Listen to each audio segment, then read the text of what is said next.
Welcome to Unveiling Mythical Legends. Hey, have you heard about that mysterious giant crater in Siberia back in 2014? When I saw the news photos, I was completely shocked. How could such a huge hole suddenly appear? Before the show starts, remember to hit subscribe, give us a like, and turn on the notification bell so you won't miss any of our episodes. Ah yes. That event was really mysterious, almost like something straight out of a sci-fi movie.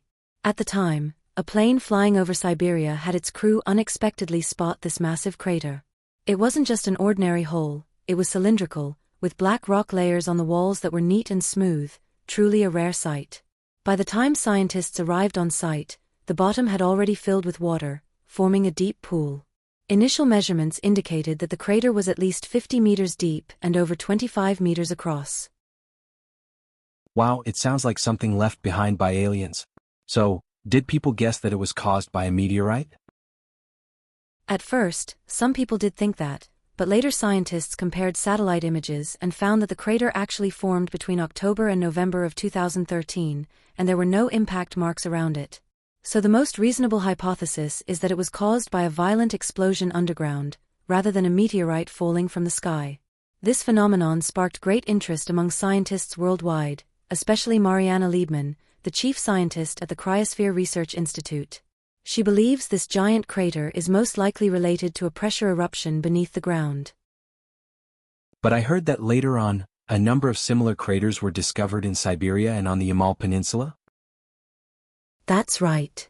And what's interesting is that in northern Alaska, within the Arctic Circle, many houses began to tilt or even collapse, forcing people to relocate. These places all share one thing in common: they're located inside the Arctic Circle.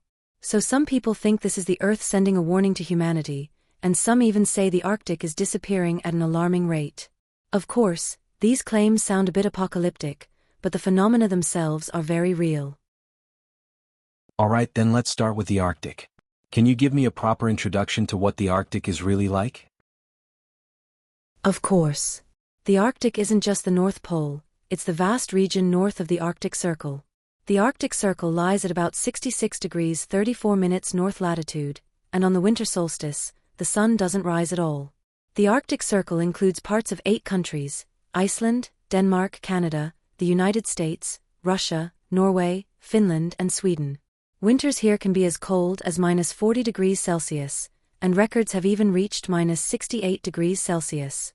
Precipitation is very low, and most of it comes as snow. Many people think the Arctic constantly gets heavy snowfall, but in fact, much of what looks like heavy snow is just the wind blowing snow off the ground. Wow, it's that cold? Are there still living creatures here? Of course. Although the Arctic is cold and the sunlight varies dramatically throughout the year, many animals have adapted to this environment. For example, the musk ox is the largest herbivore in the Arctic Circle and has survived on Earth for over 600,000 years. It consumes only about 1/6 the food of an ordinary cow, and it can eat, digest, and rest simultaneously. That's Arctic survival wisdom. During mating season, males secrete a scent from their eye sockets to attract females, which is quite unique. Sounds like musk oxen are the superheroes of the Arctic. Aren't they afraid of the cold? They're covered in thick fur, and they're heterothermic animals, which means they can regulate the temperature of different parts of their body. Their limbs are kept slightly cooler than their core to reduce heat loss. Their hemoglobin is less sensitive to temperature, so it functions normally even in extreme cold. Besides musk oxen, the Arctic is home to Arctic wolves, polar bears, walruses, and other animals, all with incredible cold resistance. What about the Arctic Ocean? I know there's an ocean in the Arctic. What's special about it? The Arctic Ocean is the main ocean of the Arctic and the smallest and shallowest of the 5 oceans, covering about 14.6 million square kilometers, smaller than Russia. Most of the year, it's covered by an ice cap, and in winter, the ice nearly seals the entire surface. Evaporation is low, and a large amount of fresh water flows in, so the Arctic Ocean salinity is lower than other oceans. Because of the thick ice, very few people could explore it in the early days. It wasn't until the 16th century that small expedition teams ventured here, and active exploration only began during the Industrial Revolution in the 19th century. Sounds like it's really not easy for humans to get here. What about the history of the Soviet Union and the United States in the Arctic? The Soviet Union worked especially hard. Starting in 1957, they built nuclear-powered icebreakers aimed at navigating deep into the Arctic and developing the Northern Sea route. These ships could not only travel long distances but also break through thick ice. In 1977, the icebreaker Arctica successfully reached the North Pole, becoming the first ship in the world to surface at the Arctic. The United States was also very active during the Cold War. They used the nuclear-powered submarine USS Nautilus for Arctic exploration. After several difficult attempts, they finally succeeded in 1958 in crossing the Arctic ice, demonstrating both technological prowess and Arctic control capabilities. Wow, that technology is amazing. But I remember you mentioned that there are some truly gigantic creatures in the Arctic, right?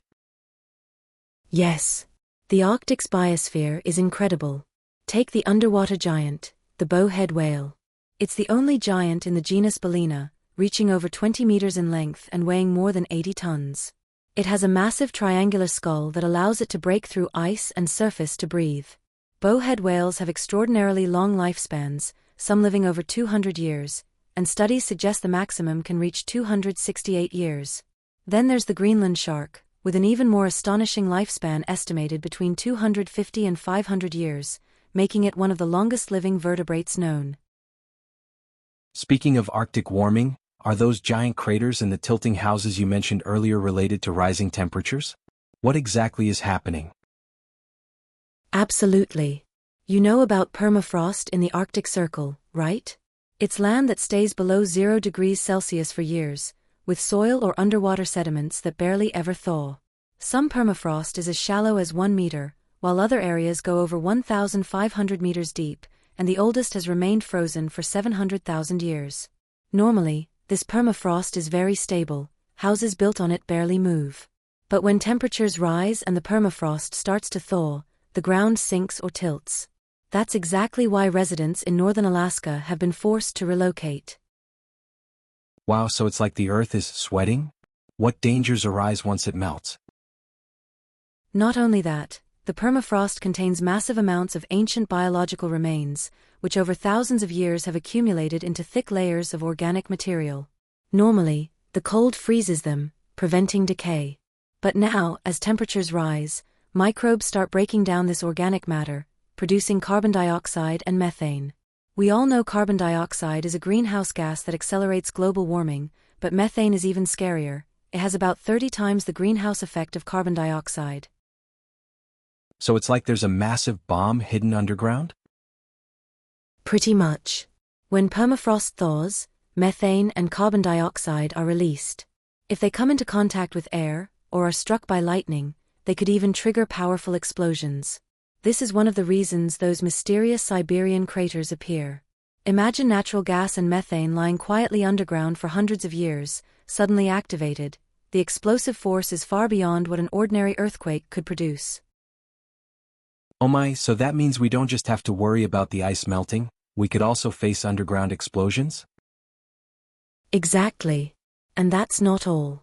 Thawing permafrost could release ancient pathogens, and scientists are concerned that new diseases could emerge in the future. This is the potential danger that Arctic warming poses to the world. It affects the climate, destabilizes the ground, impacts ecosystems, and could even threaten human health. But honestly, the Arctic also has oil and natural gas resources, right? For some countries, isn't this actually an opportunity? That's right. The Arctic contains roughly 9 billion barrels of oil, as well as about 30% of the world's undiscovered natural gas. So for many countries, it's a huge business opportunity. But the problem is that the stakes are extremely complex. Russia, the United States, Canada, Denmark, and others all want a share. That's why the Arctic could become a new hotspot for international disputes in the future. It sounds both dangerous and full of opportunities. But will ordinary people be directly affected? Actually, yes. Changes in the Arctic affect global climate patterns.